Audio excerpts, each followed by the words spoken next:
ஸ்ரீ கேதார காண்டம் 27ஆம் அத்தியாயம். குமார கார்த்திகேயனின் பிறப்பு. லோமச முனிவர் கூறினார். அதேபோல சஹ்யம், விந்தியம், மைனாகம், கந்தமாதனம், மால்யவான், மலயம், மகேந்திரம், மந்தாரம் மற்றும் மேரு ஆகிய மலைகள் அனைத்தும் பகவான் ஸ்ரீ மகாவிஷ்ணுவால் மிக சிறப்பாக வழிபடப்பட்டன. இம்மலைகள் பகவான் ஸ்ரீ மகாவிஷ்ணுவினால் மிகுந்த கவனத்துடனும் மரியாதையுடனும் போற்றப்பட்டன. ஸ்வேதகிரி வெள்ளை மலை வெண்மையாக்கப்பட்டது. நீலாந்திரியும் நீலமலை அவ்வாறே நீல நிறத்தில் மாற்றப்பட்டது.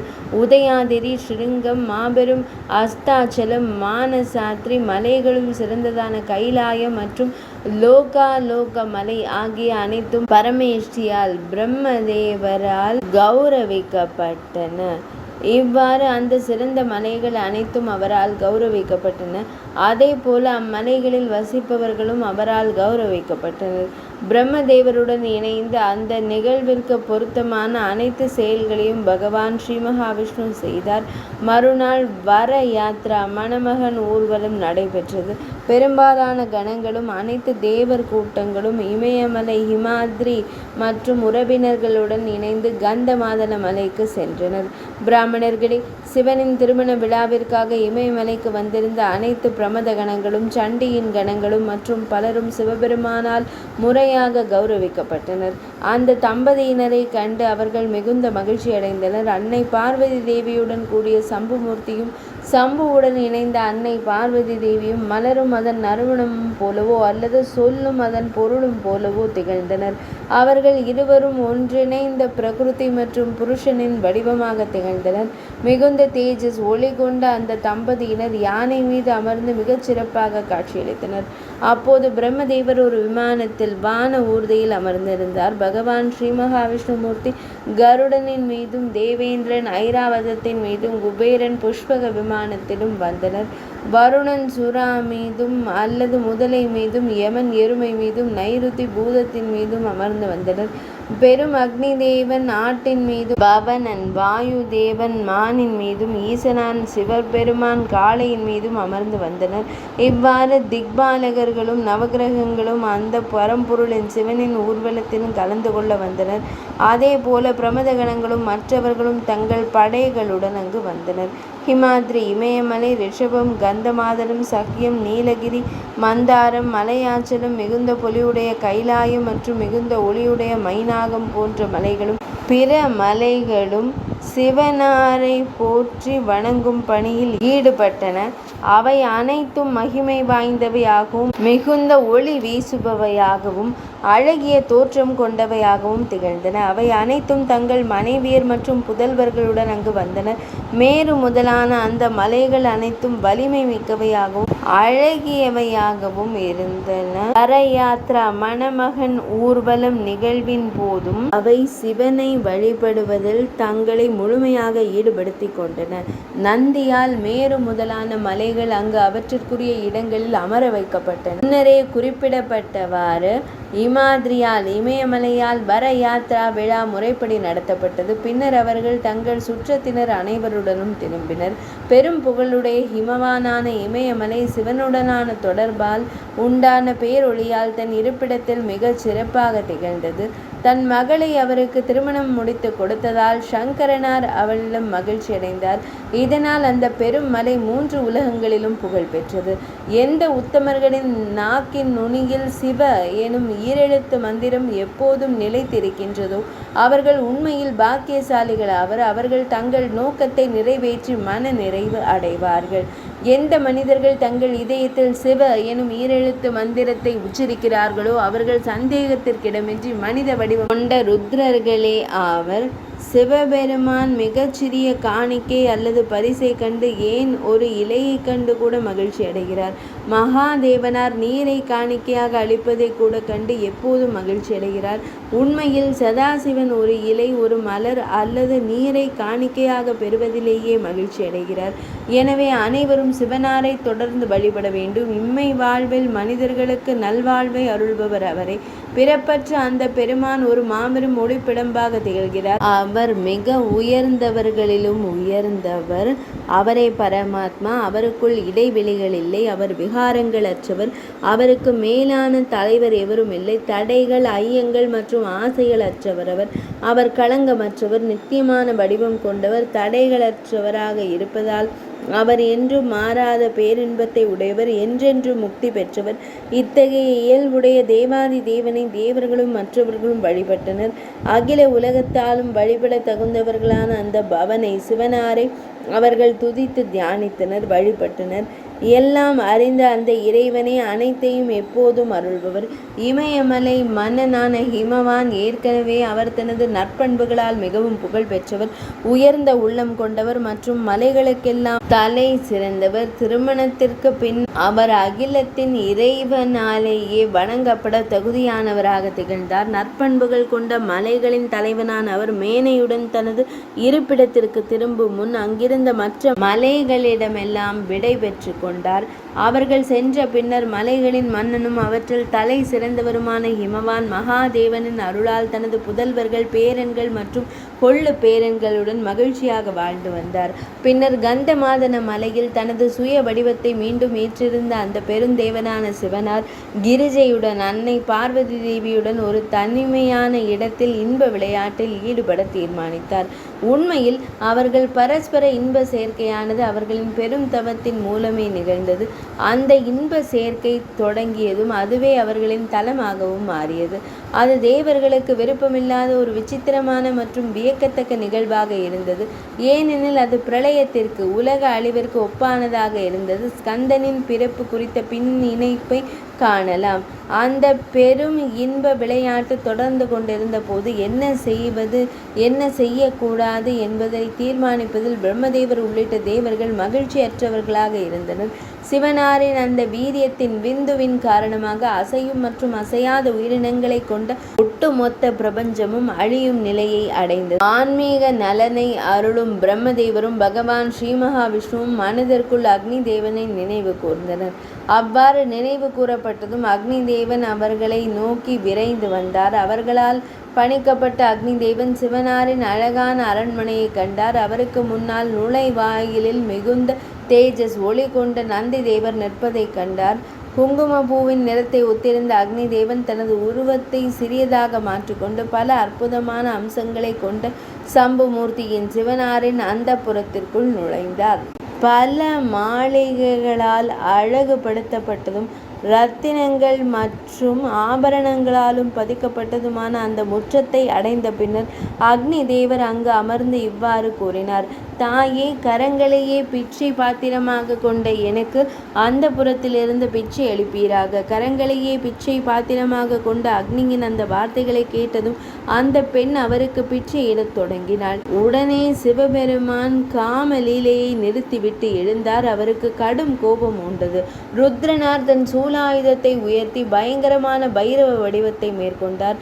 சிவபெருமான் அவரை அக்னியை கொல்ல முற்பட்ட போது கிரிஜாதேவியான அன்னை பார்வதி அவரை தடுத்தார்.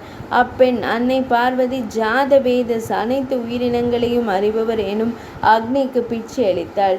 பிச்சையை சிவனின் வீரியத்தை தனது கரங்களில் ஏற்றுக்கொண்ட அக்னி அவளது விழி முன்னாலேயே அதனை உட்கொண்டார். இதனால் சினமடைந்த கிரிஜா அவனை சபித்தார். பிச்சைக்காரனே, என் சாபத்தால் நீ விரைவாக சர்வபக்ஷ எல்லாவற்றையும் உட்கொள்பவனாவாய். இந்த ரேத சிவனின் வீரியம் காரணமாக நீ எல்லா வகையிலும் துன்பத்தையும் வலியையும் அடைவாய். இவ்வாறு கூறப்பட்டதும் ஹவ்யங்களை, வேள்வி பொருட்களை ஏந்தி செல்பவனான அக்னி தேவன் ஈசனாரின் வீரியத்தை விழுங்கிவிட்டு பிரம்மதேவர் உள்ளிட்ட தேவர்கள் கூடியிருந்த இடத்திற்கு சென்றான். அங்கு சென்றதும் வீரியத்தை விழுங்கியது மற்றும் பிற நிகழ்வுகள் அனைத்தையும் அவரிடம் கூறினான். தேவேந்திரன் உள்ளிட்ட தேவர் கூட்டத்தினர் அனைவரும் கருவுற்றனர். அக்னி வழியாக ஹவிஸ், நெய், ஆகுதி அனைத்து தேவர்களையும் சென்றடைவது போலவே அந்த வீரியமும் அவர்களை சென்றடைந்தது. அக்னியின் வாயிலிருந்து வெளிப்பட்ட அந்த வீரியத்தால் முதன்மையான தேவர்கள் அனைவரும் கருவுற்றனர். அவர்கள் மிகுந்த கவலையில் ஆழ்ந்தனர். தேவர்களின் தலைவனும் இறைவனுமான பகவான் ஸ்ரீ மகாவிஷ்ணுவினை சரணடைந்தனர். தேவர்கள் கூறினர், தாமே அனைத்து தேவர்களையும் காப்பவர், தாமே உலகங்களின் இறைவன். எனவே சரணடைந்தவர்களிடம் கருணையும் இரக்கமும் கொண்ட இறைவனை எங்களை காப்பாற்ற வேண்டும். இந்த வீரியத்தின் பாதிப்பால் நாங்கள் அனைவரும் இறக்கும் நிலையில் உள்ளோம். சொர்க்கத்தில் வசிக்கும் நாங்கள் அனைவரும் ஏற்கனவே அசுரர்களை கண்டு அஞ்சி இருக்கிறோம். அசுரர்களுக்கு அஞ்சி நாங்கள் சங்கரனாரிடம் அடைக்கலம் புகுந்தோம். அவரது திருமணத்தை நடத்தி வைத்தோம். ருத்ரருக்கு ஒரு மகன் பிறந்தால் நாம் அனைவரும் மகிழ்ச்சியுடனும் அச்சமின்றியும் சொர்க்கத்தில் வாழலாம் என்று கருதினோம். அத்தகைய எண்ணத்துடன் நாங்கள் நிம்மதி அடைய முயன்ற போதே ஒரு புதிய ஆபத்து எங்களை சூழ்ந்து கொண்டது. சிவனாரின் இந்த வீரியத்தை தாங்கிக் கொண்டு உயிர் வாழ்வது எப்படி சாத்தியமாகும்? சாதாரண மனிதர்களின் வாழ்க்கையில் அறம், பொருள், இன்பம் ஆகிய 3 குறிக்கோள்களும் விதியின் உதவியால் நன்கு அமைகின்றன. ஆனால் சாதகமான விதி இல்லாமலும் இறைவனின் ஆதரவு இல்லாமலும் அவை பாதகமான தன்மையையே அடைகின்றன, வேறாக அமைவதில்லை. எனவே செய்யத்தக்கவை மற்றும் செய்யத்தகாதவை எவை என்பதனை தீர்மானிப்பதில் அனைத்து உயிரினங்களுக்கும் அதுவே வலிமையாகவும் ஆதரவாகவும் அமைகிறது என்று நாங்கள் அனைவரும் கருதுகிறோம். தேவர்களின் அந்த புலம்பலை கேட்டதும் தேவர்களின் எதிரிகளை அழிக்கும் அந்த பெருமான் புன்னகைத்தவாறே பின்வருமாறு கூறினார். செய்ய வேண்டிய காரியத்தின் முக்கியத்துவத்தை கருதி மகேசனாகிய அந்த பெருமானை போற்றி துதியுங்கள். அப்படியே ஆகட்டும் என்று கூறி பகவான் ஸ்ரீ மகாவிஷ்ணுவை முன்னிட்டு தேவர்கள் அனைவரும் ஹரனிடம் சென்றனர். பிரம்மதேவர் முதலானோரும் அனைத்து முனிவர்களும் ஹரனை போற்றி துதித்தனர். ஒளி வடிவான பார்க இறைவனுக்கும், நீல நிற கழுத்துடையவருக்கும், பேரழகு உடையவருக்கும், முக்கண் கொண்ட இறைவனுக்கும், 3 வேதங்களின் தலைவருக்கும், 3 உலகங்களையும் தாங்கி நிற்பவருக்கும் வணக்கம். 3 ஸ்வரங்களின் இசை குறிப்புகளின் தலைவரான இறைவனை நாங்கள் வணங்குகிறோம். ஸ்வரம் 3 மாத்திரைகள், 3 வேதங்கள் மற்றும் 3 வடிவங்களை கொண்டவரே. வாழ்க்கையின் 3 குறிக்கோளையும் அருள்பவரும் 3 இருப்பிடங்களை கொண்டவரும் திரிதாமன் 3 நிலைகளை கொண்டவருமான திரிபாதன் சூலமேந்திய இறைவா, தமக்கு வணக்கம். பிரபஞ்சத்தின் தலைவரான மகாதேவரே, இந்த வீரியத்தால் விந்துவால் ஏற்பட்டுள்ள துன்பத்திலிருந்து எங்களை காப்பாற்றுங்கள். பிரம்மதேவரால் இவ்வாறு துதிக்கப்பட்ட போது தேவர்களின் நோக்கத்தை நிறைவேற்றுவதற்காக ரிஷப கொடியை ஏந்திய அந்த இறைவன் அங்கேயே தோன்றினார். அக்காலத்தில் பிரபஞ்சத்தின் ஒரே உறவினரான அந்த இறைவனை உயர்ந்த ஆன்மா கொண்ட சிறந்த தேவர்கள் கண்டனர். அவர் மிகச் சிறப்பாக வழிபட்டார். அர்த்தமுள்ள பல்வேறு சொற்களால் அவர் துதிக்கப்பட்டார். வேதங்களாலும் அவர் அங்கீகரிக்கப்பட்டார். தேவர்கள் தொடர்ந்து துதித்து கொண்டிருக்கையில் பரமேஸ்வரனார் கூறினார், இந்த வீரியத்தால் இப்போது துன்புறும் நீங்கள் அனைவரும் பயம் கொள்ள வேண்டாம். தேவர்களே, இப்போதே நீங்கள் அனைவரும் அதை உமிழ வேண்டும். அப்படியே செய்ய வேண்டும் என்றெண்ணி தேவேந்திரன் முதலான தேவர் கூட்டங்கள் அனைத்தும் அந்த சங்கரனாரின் வீரியத்தை உமிழ்ந்தன. திடீரென அந்த அற்புத வீரியம் காய்ச்சிய தங்கத்தை போல ஒளி வீசுவதாகவும் மலையை போல பெரியதாகவும் மாறியது. தேவேந்திரன் முதலான தேவர் கூட்டங்கள் அனைத்தும் மகிழ்ச்சி அடைந்தன. அக்னியை தவிர மற்ற அனைவரும் மிகுந்த ஆனந்தம் அடைந்தனர். அனைத்து உலகங்களுக்கும் நன்மை செய்பவரான சங்கரனாரை நோக்கி அக்னி தேவர் இவ்வாறு கூறினார்.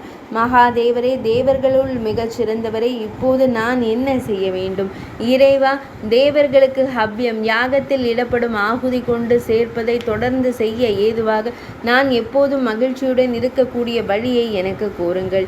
அப்போது தேவர்கள் செவிமெடுத்து கொண்டிருக்கையில் சிவனார் நேரடியாக கூறினார், அந்த வீரியம் ஏதேனும் ஒரு கருப்பையில் செலுத்தப்படட்டும். உடனே அக்னி தேவர் புன்னகைத்து கொண்டே சங்கரனாரிடம் கூறினார், தமது வீரியம் தாங்க முடியாததை போல தகிக்கும் இந்த வீரியத்தை சாதாரணமானவர்களால் எப்படி தாங்க இயலும்? பின்னர் சிவபெருமான் அக்னி தேவரிடம் கூறினார், மாதவிடாய் காலத்தில் உடல் வெப்பமடைந்திருக்கும் பெண்களின் உடலில் இந்த வீரியத்தை விந்துவை செலுத்துவாயாக. அப்படியே ஆகட்டும் என்று கூறி அவரது சொற்களை ஏற்றுக்கொண்ட மிகுந்த தேஜஸுடன் பிரகாசித்தவரும் அளப்பரிய ஆற்றல் கொண்டவருமான அக்னி தேவர் பிரம்ம முகூர்த்தத்தில் விடியற்காலைக்கு முந்தைய நேரத்தில் அங்கு அமர்ந்திருந்தார். முனிவர்களின் பத்தினிகள் அதிகாலையில் எழுந்தனர். அதிகாலையில் நீராடும் வழக்கத்தை கொண்டிருந்த அந்த பதிவிரதைகள் குளிரால் அவதிப்பட்டனர். அவர்கள் அங்கு எரிந்து கொண்டிருந்த நெருப்பை கண்டு தங்கள் உடலை வெப்பப்படுத்தி கொள்ள விரும்பினர். அருந்ததி அவர்களை அவ்வாறு செய்வதிலிருந்து தடுத்தார். அருந்ததி தடுத்த போதிலும் கிருத்திகைகள் நெருப்பில் தங்கள் உடலை வெப்பப்படுத்தி கொண்டனர். அவர்கள் அவ்வாறு வெப்பப்படுத்தி கொண்டிருந்த போது சிவனாரின் வீரியத்தின் நுண்துகள்கள் விரைவாக அவர்களின் உடல் ரோமங்களின் வேர் பகுதிகளில் உள்ள துளைகளுக்குள் புகுந்தன. பின்னர் அக்னி அந்த வீரியத்தை வெளியேற்றிவிட்டு அமைதி மற்றும் நிம்மதி அடைந்தனர். அதன் பின் முனிவர்களின் பத்தினிகள் தங்கள் இருப்பிடங்களுக்கு சென்றனர். அவர்கள் முனிவர்களால் சபிக்கப்பட்ட அவர்கள் வானில் உலாவும் கிருத்திகை நட்சத்திர கூட்டங்களாக மாறினர். அக்காலத்தில் கற்பு நெறியிலிருந்து தவறியதால் அவர்கள் அனைவரும் துயருற்றனர். அவர்கள் அந்த வீரியத்தை இமயமலையின் உச்சியில் வெளியேற்றினர். திடீரென காய்ச்சிய தங்கத்தை போல பிரகாசம் கொண்ட அந்த வீரியம் கங்கை ஆற்றில் மிதந்து சென்றது. அது விரைவாக கீசகங்களால் உள்ளீடற்ற மூங்கில்களால் சூழப்பட்டது. 6 முகங்களை கொண்ட அந்த சிசுவை கண்டதும் தேவர்கள் அனைவரும் மகிழ்ச்சி அடைந்தனர். இறுதியில் கர்க முனிவர் அவர்களிடம் கூறினார், இக்குழந்தையை எளிதாக எடுத்துச் செல்லுங்கள். சம்புமூர்த்தியின் சிவனாரின் அருளால் சம்புமூர்த்தியின் இந்த மைந்தன் நித்தியமானவனாகவும் ஸ்ரவன் அனைத்துமாகவும் திகழ்பவன் ஆகவும் விளங்குவான். மிக்க வலிமை வாய்ந்த கார்த்திகேயன் கங்கையின் கரையில் பிறந்தான். கங்கையின் மகனான அவன் ஒரு பகலும் ஒரு இரவும் கழிந்த பின்னர் எழுந்து அமர்ந்தான். சாகன் மற்றும் விசாகன் ஆகியோர் மிகுந்த ஆற்றல் படைத்தவர்களாக திகழ்ந்தனர். இந்த ஷண்முகனும் மகா வலிமை வாய்ந்தவனாக இருந்தான். சங்கரனாரின் மகனாகவும் கங்கையின் புதல்வனாகவும் ஷண்முகன் 6 முகங்களை கொண்ட ஸ்கந்தன் பிறந்தபோது கிரிஜையான அன்னை பார்வதி தனது மார்பகங்களிலிருந்து பால் சுரப்பதை உடனடியாக உணர்ந்தாள். அவள் சிவனாரை நோக்கி, சம்புமூர்த்தியே, என் மார்பகங்களிலிருந்து பெருமளவில் பால் சுரக்கிறது. இதற்கு காரணம் என்ன மகாதேவா? இதனை குறித்து ஆராய்ந்து கூறுங்கள் என்று கூறினாள். எல்லாம் அறிந்தவராக இருந்த போதிலும் மகாதேவனார் அவளிடம் ஒன்றும் அறியாதவரை போல கூறினார். அங்கு வந்த நாரத மாமுனிவர் அக்குழந்தையின் பிறப்பு குறித்து அவர்களிடம், சிவனுக்கும் பார்வதிக்கும் ஒரு அழகான மகன் பிறந்திருக்கிறான் என்று கூறினார். அந்த வார்த்தைகளை செவிமடுத்ததும் அந்தணர்களே பிரமதகணங்கள் அனைவரும் மிகுந்த மன மகிழ்ச்சி அடைந்தனர். கந்தர்வர்கள் பாடுவதற்கு ஆர்வம் கொண்டனர். உன்னத ஆன்மா கொண்ட சங்கரனாருக்கு ஒரு அழகிய புதல்வன் பிறந்ததால் அந்த கைலாயமலை கண்ணை பறிக்கும் பேரொளியுடன் திகழ்ந்தது. அது பலவிதமான கொடிகள், தோரணங்கள், தளிர்கள் மற்றும் வானில் செல்லும் தேர்களால் அலங்கரிக்கப்பட்டு பொலிந்தது. பின்னர் தேவர்கள், முனிவர்கள், சித்தர்கள், சாரணர்கள், அசுரர்கள், கந்தர்வர்கள் மற்றும் யக்ஷர்களின் கூட்டங்கள் அனைத்தும் அவர்கள் அனைவரும் தேவமங்கையர் சூழ உடனடியாக ஒன்று கூடினர். கங்கையின் மணல் திட்டில் வீற்றிருக்கும் காங்கேயனை, ஸ்கந்தனை, அதாவது கங்கையின் மைந்தனை தரிசிக்க அவர்கள் சங்கரருடன் புறப்பட்டு சென்றனர்.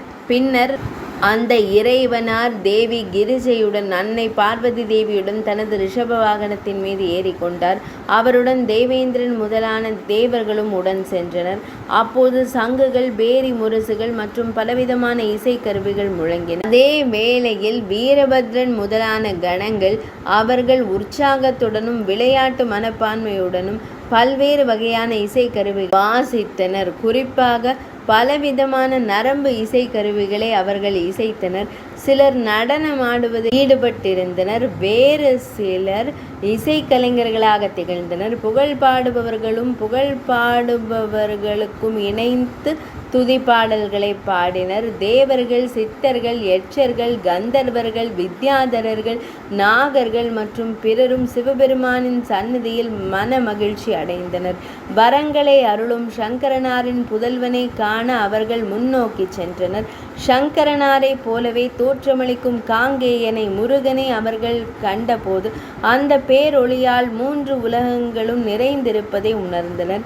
பேரொளி சூழ்ந்திருந்த அந்த சிறுவன் காய்ச்சிய தங்கத்தை போன்ற நிறத்துடன் திகழ்ந்தான். அவனது ஒளிமிக்க முகம் மகத்தான பொலிவுடன் விளங்கியது. அழகான மூக்கு மற்றும் புன்னகை தவழும் விழிகளுடன் கூடிய அவனது முகம் காண்பதற்கு இனிமையாக இருந்தது. அவனது ஒவ்வொரு உறுப்பும் அழகாக அமைந்திருந்தது. புகழ்பெற்ற ஆன்மஸ்வரூபியும் சூரியனை போன்ற பிரகாசம் கொண்டவனுமான அந்த அற்புத குழந்தையை கண்டதும் வீரபத்ரன் முதலான கணங்களும் பிரமத கணங்களும் அவனை வணங்கினர். அவர்கள் அவனை சுற்றிலும் இடது மற்றும் வலது புறங்கள் குழுமி அவனுக்கு பணிவிடை செய்தனர். அதேபோல பிரம்மதேவரும் தேவர்கள் சூழ தேவேந்திரனும் முனிவர்கள் யட்சர்கள் மற்றும் கந்தர்வர்களும் அந்த சிறுவனை சூழ்ந்து நின்றனர். அவர்கள் ஒரு மரக்கட்டையைப் போல தரையில் விழுந்து தண்டம் சமர்ப்பித்து வணங்கினர். சிலர் மரியாதையுடன் கழுத்தை குனிந்தனர். வேறு சிலர் அவனை மாறாத இறைவனாக கருதி தலை வணங்கினர். அந்த பெருவிழாவில் பலவிதமான இசை கருவிகள் முழங்கின. முனிவர்கள் சாந்தி மந்திரங்களை ஓதினர். இதற்கிடையில் கிரிஜையின் தேவி பார்வதியின் நாயகனான சங்கரனார் அவ்விடத்திற்கு வந்து சேர்ந்தார். புனிதமான சடங்குகளை செய்யும் முனிவர்களே, அவர் அன்னை பார்வதியுடன் தனது ரிஷப வாகனத்திலிருந்து விரைவாக கீழே இறங்கினார். பவானியுடன் அன்னை பார்வதியுடன் இணைந்து மிகுந்த மகிழ்ச்சியுடன் பிரபஞ்சத்தின் ஒரே உறவாக திகழும் அந்த இறைவன் தனது புதல்வனை கண்டார். அரவங்களை ஆபரணமாக கொண்ட அந்த அகிலத்தின் நாயகன் மிகுந்த பாசத்துடன் பேரானந்தம் அடைந்தார். அவரை சுற்றி பிரமத கணங்கள் சூழ்ந்திருந்தனர். மிகுந்த உற்சாகத்துடன் அன்னை பார்வதி தேவி குகனை தழுவி கொண்டாள். பேரன்பு பொங்க பால் சுரக்கும் தன் மார்பகங்களை அவனுக்கு பால் அருந்த கொடுத்தாள். பின்னர் தங்கள் மனைவியருடன் மகிழ்ந்திருந்த தேவர்கள் அந்த சிறுவன் இறைவனுக்கு பெருத்த வரவேற்பளித்து நீராஜன தீபாராதனை வழிபாட்டை செய்தனர். வெற்றி முழக்கங்கள் வானம் முழுவதும் எதிரொலித்தன. அனைவரும் அந்த சிறுவன் இறைவனுக்கு தங்கள் சேவையை செலுத்தினர். முனிவர்கள் வேத மந்திரங்களை உரக்க ஓதினர். இசைக்கலைஞர்கள் பாடல்களை பாடினர். வாத்திய கலைஞர்கள் இசை கருவிகளை இசைத்தனர். கிரீசன் அதாவது சிவனார் மிகுந்த தேஜசுடன் ஒளியுடன் ஜொலித்த அந்த சிறுவனை இறைவனார் தனது மடியில் எடுத்துக்கொண்டார். பவானியின் கணவர் புத்திர பாக்கியம் பெற்றவர்களிலேயே மிகச் சிறந்தவராக திகழ்ந்தார். அவர் பெருமை மிக்கவராக விளங்கினார். அந்த தம்பதியினர் மிகுந்த மகிழ்ச்சி அடைந்தனர். முனிவர்களால் புனித நீர் தெளிக்கப்படவும் சிறந்த தேவர்களால் சூழப்படவும் பெற்ற குமாரன் அந்த சிறுவன் இறைவன் சங்கரனாரின் மடியில் விளையாடினான். அவன் தன் இரு கரங்களாலும் சிவனாரின் கழுத்தை சுற்றியிருந்த வாசுகி பாம்பை பிடித்து அழுத்தினான். அவனது முகத்தை அழுத்திய பின்னர் அவன் கரங்களை சரியான வரிசையில் எண்ணாமல் 1, 3, 10, 8 என்று எண்ணினான். சம்பு பகவான் இதனை புன்னகைத்து கொண்டே கிரிஜையிடம் கூறினார். அந்த சிறுவனின் மென்மையான புன்னகையால் கிரிஜையுடன் கூடிய மகேசனார் மிகுந்த மகிழ்ச்சியை அடைந்தார். அன்பின் மிகுதியால் அவரது பேச்சு தழுதழுத்தது. உலகங்களின் தனிப்பெரும் இறைவனும் பிரபஞ்சத்தின் ஒரே உறவுமான அவர் வேறு எதுவும் கூறவில்லை. 27ஆம் அத்தியாயம் இனிதே நிறைவடைந்தது.